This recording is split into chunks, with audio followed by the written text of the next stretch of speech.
was wondering why America still haven't went into the digital currency yet, then it's because of it will break the contract and they'll go broke. But let's get into this video. So I love it when people ask the right questions.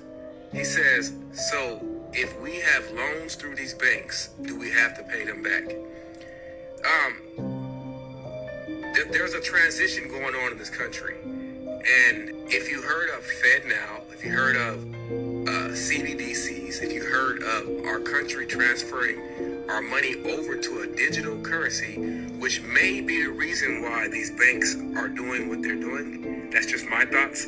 I want to show you what happens if your country or any other country changes the contract between you and the bank by switching over to a digital currency.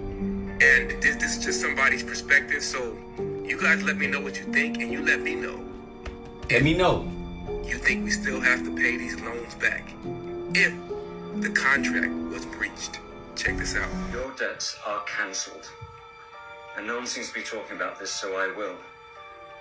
If you have some kind of contract to repay a debt, it may be written in dollars or pounds or euros. But if these psychopaths go to a digital currency, you have no agreement to pay in a digital currency. The currency that you took a so-called loan in had a paper equivalent.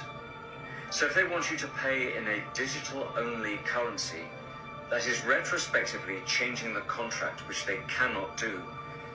For instance, they cannot require you to pay off a dollar loan with a Fed coin. It's not the same thing.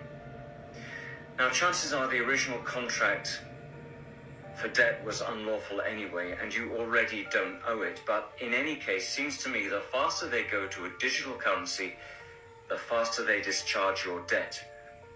They don't want to do national debt. We keep hearing about it, how many trillions nations owe and how they're paying more in interest than their entire GDPs. But who is that debt owed to? Banks. Do we care if the banks get paid? And who's going to enforce it if they aren't? Nobody. US military? Trillions of dollars have disappeared into the Pentagon that can't be accounted for, which means the military are getting kickbacks from weapons suppliers, which means the suppliers aren't meeting proper standards, which means the US military has a whole lot of shit that doesn't work.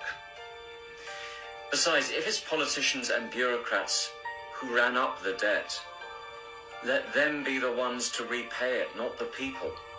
They have been running a very badly mismanaged corporation. All these governments are corporations. It's corporate debt. It's not the people's debt. They want to put it on our backs for generations. But if we're talking render unto Caesar what is Caesar's, then it is Caesar's debt because it is a debt-based currency. Ultimately, I'm just thinking out loud here, but prophetically, I understand this better. For the outcome of these times is that the corporate pharaohs, just like the Pharaoh of Moses' time, are racing to their destruction. And with their destruction in Moses' time, with his destruction in Moses' time, came the end of slavery. And we have many forms of slavery today: wage slavery, tax slavery, prison slavery, sex slavery, death cult slavery, and debt slavery. Yes.